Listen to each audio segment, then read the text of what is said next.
Yeah, right? yeah. That's what really drew me to the industry in the first place. The way I chalked it up was, if I buy, a plumbing company, manufacturing firm, you name it, right? I was always like, well, HR is going to be one of those things that you need to, as an owner, there's a lot of risk, right? So you've got to have your I's dotted, your T's crossed from a compliance perspective, number one. And right just up there as well, like you've got to create a workplace, where employees, feel great, about being a It part of won't work. It won't work if your employees do not feel great. You will fail miserably, it. right?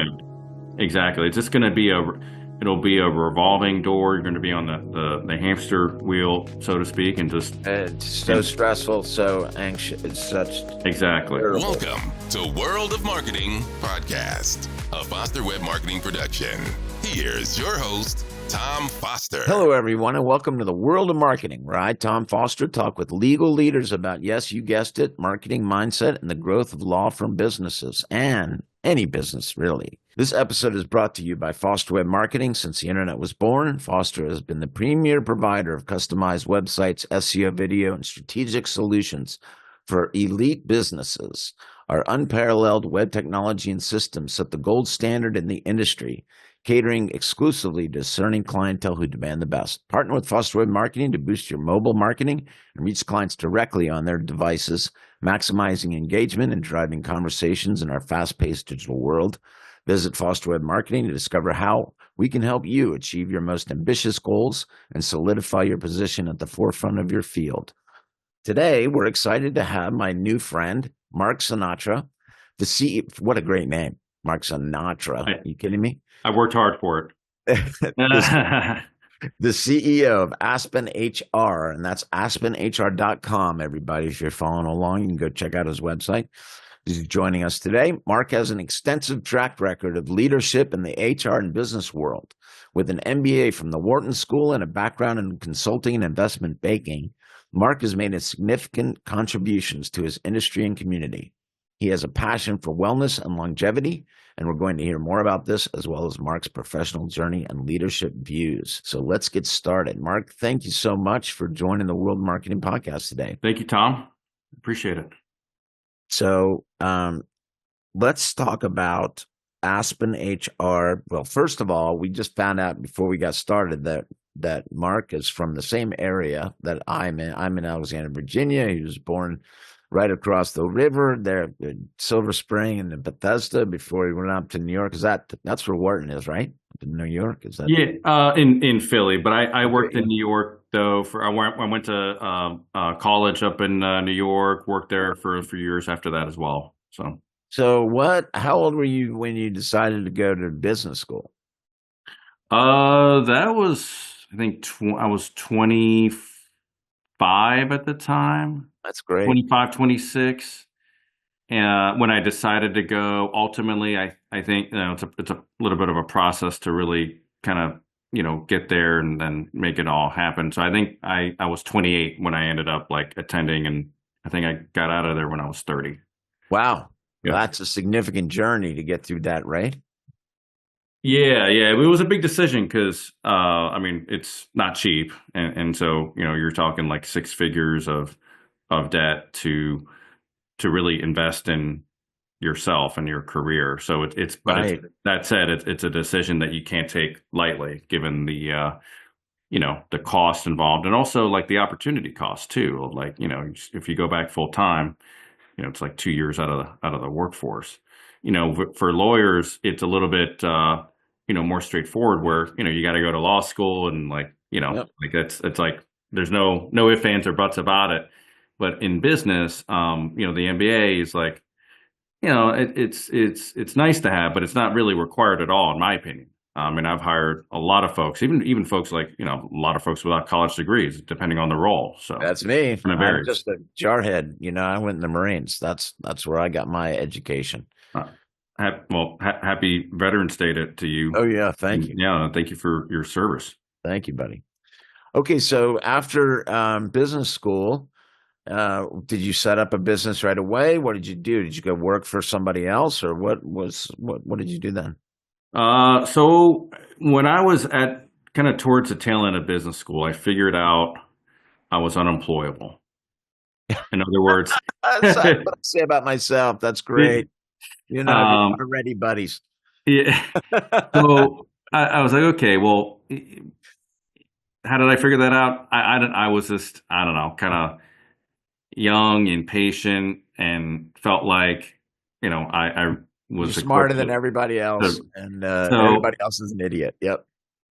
so obviously flawed thinking. But that said, it did give me, I guess, whatever word you want to use, but like the confidence to say, okay, well, let me try to run a small company and do that in a way where I would acquire it first with no money. And so what I ended up doing was I was able to find some investors. It was, folks like that I used to work for, even professors of mine, classmates, friends, and I kind of cobbled together some money to buy a HR outsourcing company, a PEO, that was based in Oklahoma. And there's a lot, obviously a lot more to that story, but I wasn't really a startup kind of person, but I felt more comfortable kind of taking something that was existing and keeping what was working in place and like just trying to implement new things to make it better. That was my skill set that I thought I had at the time. So that's what I ended up That's pursuing. brilliant. That's brilliant. So why do you say it that way? Like, why do you say like that? That's what I thought my skill set was. You sound like maybe that wasn't, but did you, obviously you did that successfully. You've grown that into, did you, is that now what Aspen HR is? Is that what that became? So yeah, so that company that was called Staff One HR, based in Dallas. I moved it from Oklahoma to Dallas after about 18 months or so of running it. We ended up selling that company because I had investors, and I sold that in 2017. I was with that parent company, and that parent company sold about a year later to Paychex, public company. Oh, I okay. rolled out of that, took about a year off, and then that leads us up to Aspen HR, which I joined Aspen I was an investor, growth capital investor in Aspen in the fall of 2020. And as part of that investment, I joined as the CEO. So it's been 4 years for me at Aspen. And Aspen HR was kind of a startup at the time. Aspen HR started about 7 years ago, and so I joined 3 years after that. And we were still kind of I would say, very small kind of boutique company, but with a lot of promise. And I liked the people that were involved, the co-founder, and some of the other founders, and it just felt like a great fit to me. So It brought you out of retirement. that's right. That's right. Right? That's Yeah. how good it is. And it's funny Yeah. because how old were you when you sold those companies and had that year? So when I sold the first company, I had just turned 41. Yeah, 41. Congratulations. Congratulations. Um, and then so for Aspen, I got involved with that when I was 43, about to turn 44. Yeah. So it's interesting. Congratulations, by the way, on all of that success. Oh, thank you. Good for you. It's still entrepreneurial in my mind that you went and instead of like, all right, I'm going to start something from scratch and figure it out on my own because I'm smarter than everybody else. You were wise enough to recognize you're a pretty smart guy, but better off, let me go buy something that's already working and take it from there and just make it better, right? And that's what you did. Well, there's a lot of thank you. I mean, there's a lot of great companies out there run by founders who are amazing. Yeah, of course. But when the company starts to get to a point where it's cash flowing $1 million to or to and up every year, it and the founder starts to get into retirement age, it starts to become a little bit of a, in a good way, like a lifestyle business, to the founder. And so there are things when you talk about like what's going on in business now, investing in AI, technology, investing in sales, marketing, what you guys do. Yeah, yeah. Like, there's a lot of things that may, the owner may not want to invest in because, it's a good lifestyle business, but you kind of take a business like that, you add some reinvestment into it in some key areas, and sometimes it can, the levers can pull where it works. So I get that because this is a lifestyle business for me, right? This is my business, and I've done this for 30 years now. oh, Done that's this marketing, and I built it from scratch. There was no such thing as awesome. WordPress or any of that. So we have our own back end software, DSS, that works better than anything else because everything is customized around that, and we have way more control. All of our stuff is built in Cold Fusion, which is what all the top companies and our own government uses. Anyway, it's the best of the best. But back That's to you. amazing. Yeah, that's amazing. Well, thanks. But we both have gone different trajectories, and here we are. How old are you now? So I'm about to turn 48. Okay, so you're still a young man. So I got 10 years on you. I'm about to turn 58 in January. But we've both had these entrepreneurial journeys and done different things. But I think that your point is that you can take, and by the way, this is great for law firms and doctor practices and healthcare, because all of these guys need good CEO to run their law firms, because as you know, lawyers, they're not taught how to run a business. You went to business school for how long? 6 years? Is that what you said? Yeah. Oh, well, it was 2 years full time, but then Okay. I worked for 4 years prior to that, and then went to college. But Okay, all right. But you got to make that commitment, man. And the lawyers aren't doing that. They're not learning how to run a business. They're generally thrown into law, yeah, either work for a firm, and the firm is run by somehow. So they either learn the wrong way or the right way. And they, if the firm has a CEO, they're like, okay, that's what I need, right? For the most part. I can tell you, I've had thousands of clients over the years, and lawyers, very successful. The most successful ones have a CEO running their firm, and yeah, and they just practice law. yeah. It makes total sense. And so, it's when that founder gets into that inflection point and says, okay, should I invest in hiring a CEO and should I not? And that's a pivotal moment, It's very pivotal because yeah, you're giving up brains, you're giving up control. Where you've had control, yeah, and it's been your own playland, right? And do what you want. Now all of a sudden, there's a new sheriff in town, but that's right. that sheriff is gonna benefit you greatly if you're patient and you do what you're supposed to do, right? Like as the owner and the founder or the lawyer, which is the firm owner, or the doctor. We have podiatrists that are listening to this, no doubt. They also need CEO, fractional CEO. That's the word of the week. And fractional CMO. That's what we do. We do marketing services for them, and the whole point is that you've got to outsource this stuff away, because you should be focusing on being a lawyer. The smartest thing you can do is be a lawyer and outsource all of this stuff, and that includes your HR, which is what you do. Yeah, right? yeah.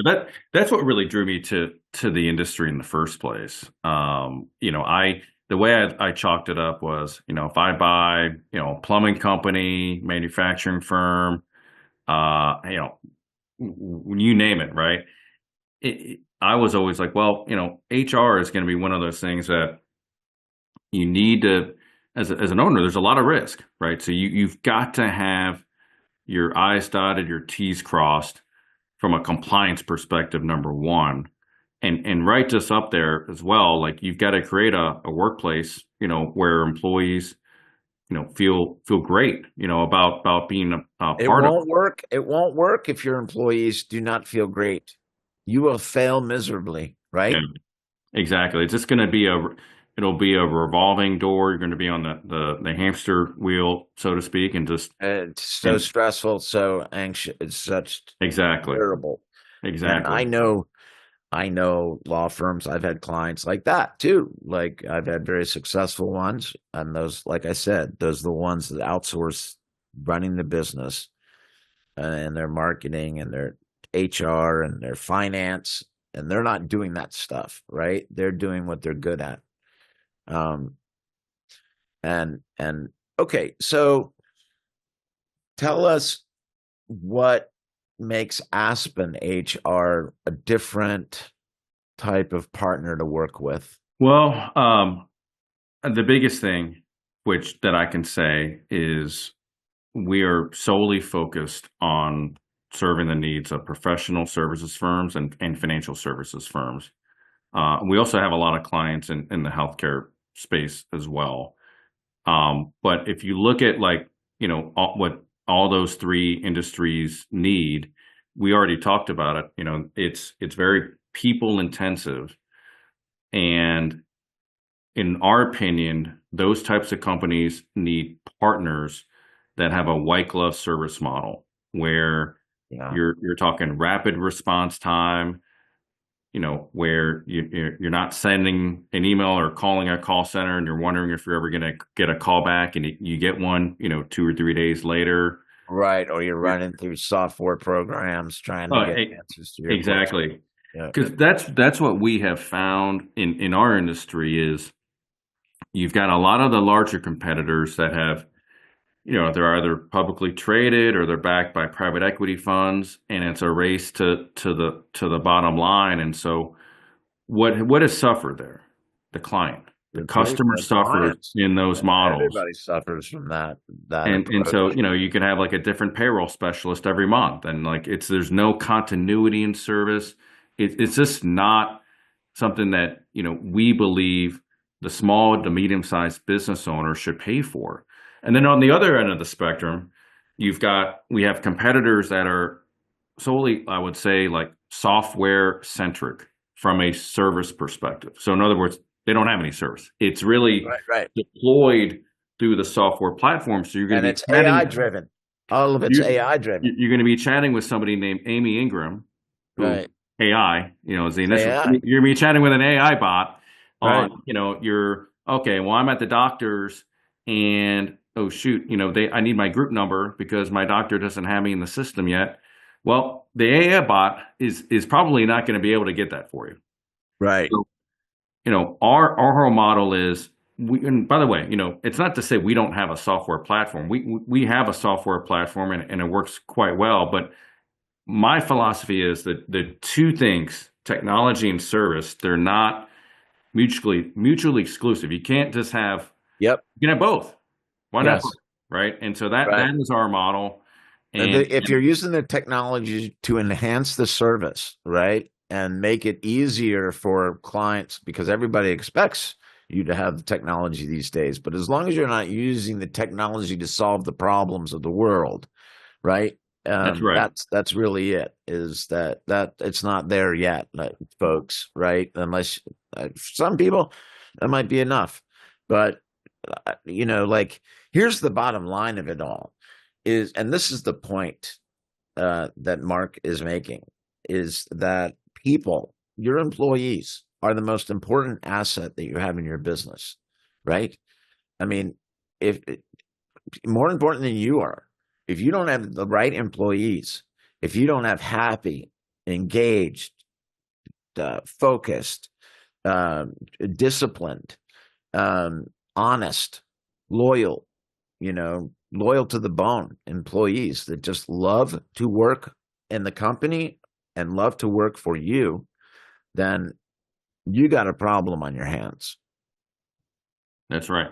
That's right. And the only way to solve it is you have to be employee centric. You got to listen to your employees. You got to invest in them. And that's one of the areas, we specialize in, particularly when you talk about employee benefits.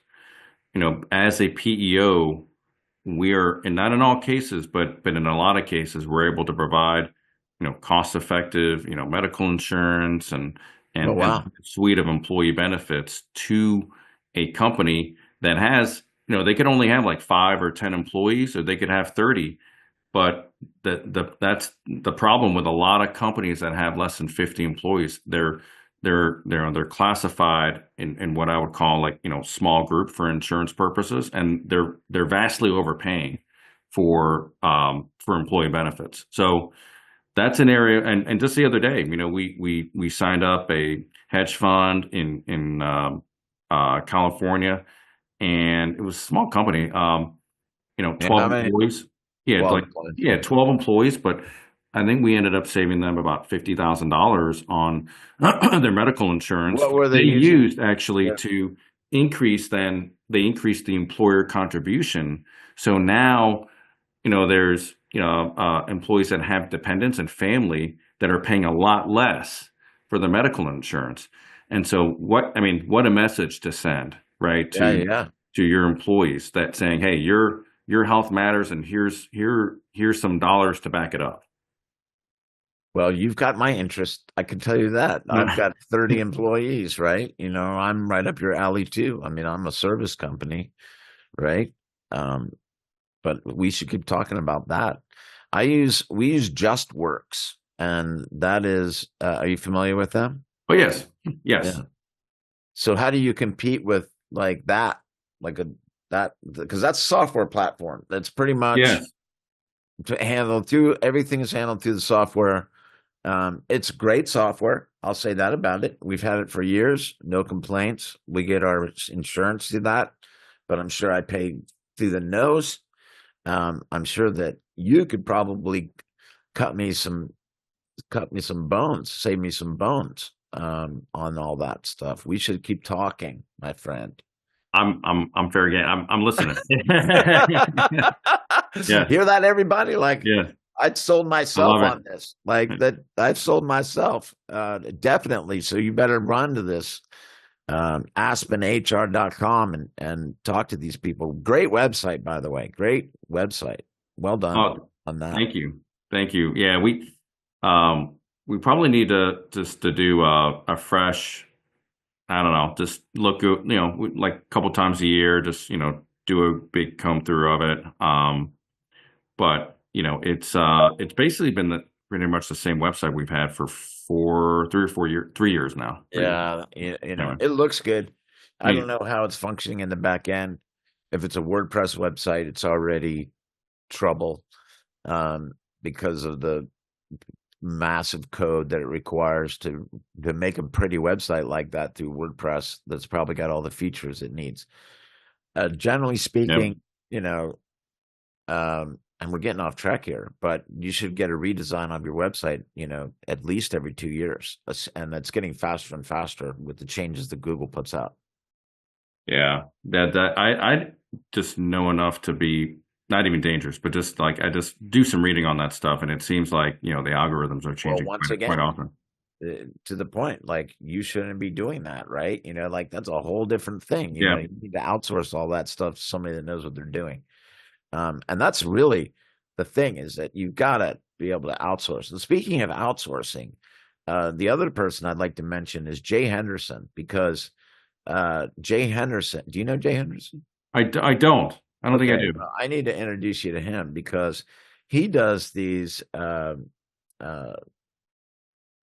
do we call it? We call them the J test, right? But they're pretty much like the Bristol Myers.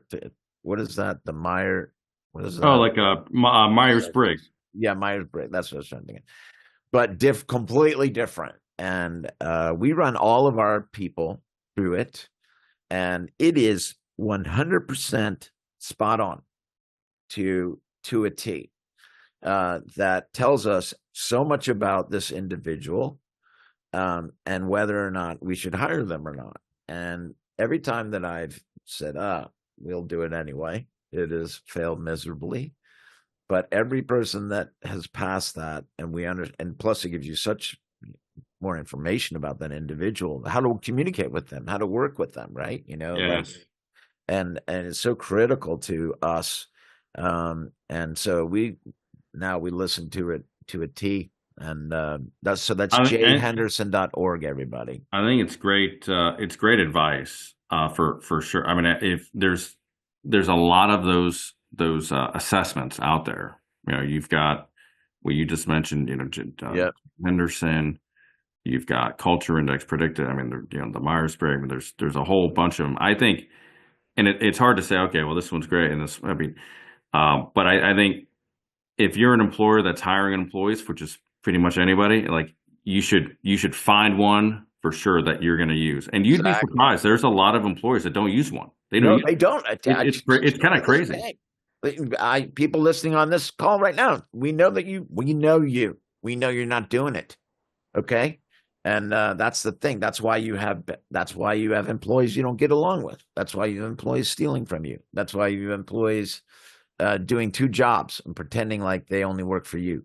That's why you're having disloyal employees. That's why you're having turnover. That's why you're miserable, is because you're not doing these analysis of the people before you hire them on. Everybody's a knee jerk, right?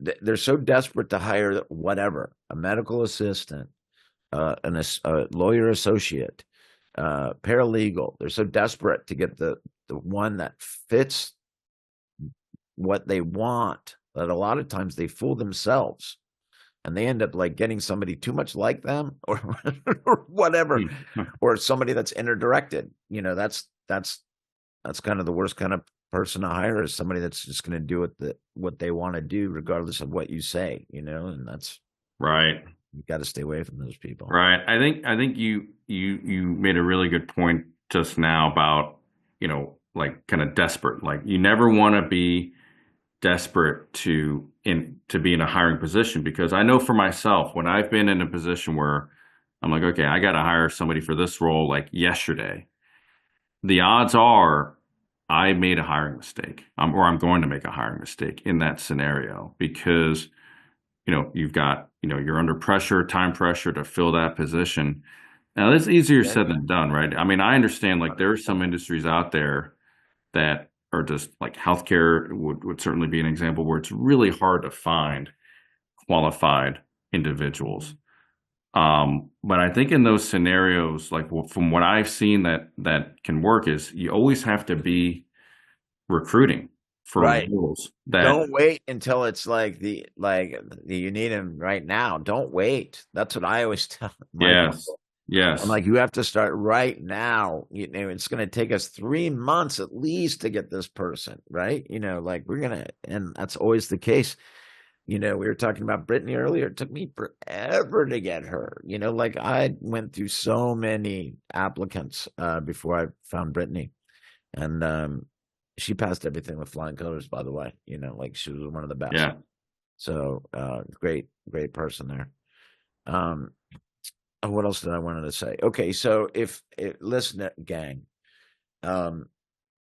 everybody needs HR. If you outsourcing it right now, make sure you're doing it with the right person. I'm going to check myself and talk to Mark and his team about if they can save me money, because JustWorks doesn't have, they don't care. What do they care? They're just a big software company, right? That's running. Who knows what's going on? I don't know how much loyalty I have to them.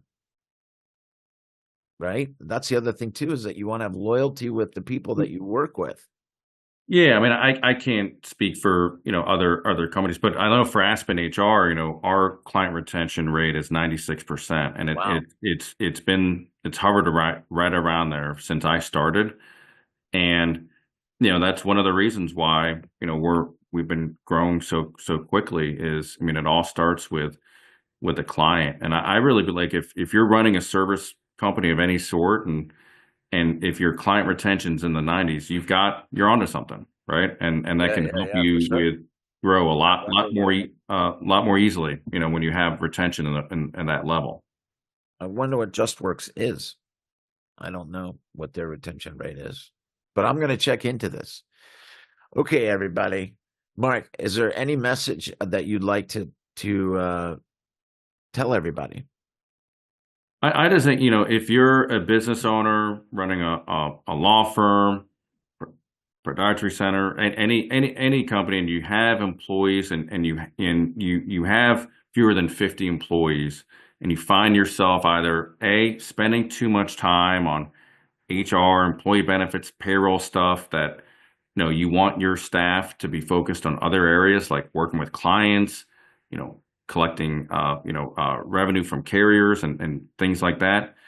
Or you're in bucket B, where you're already using a provider, an HR or PEO provider, and you're having some issues with either service consistency, accuracy, response time.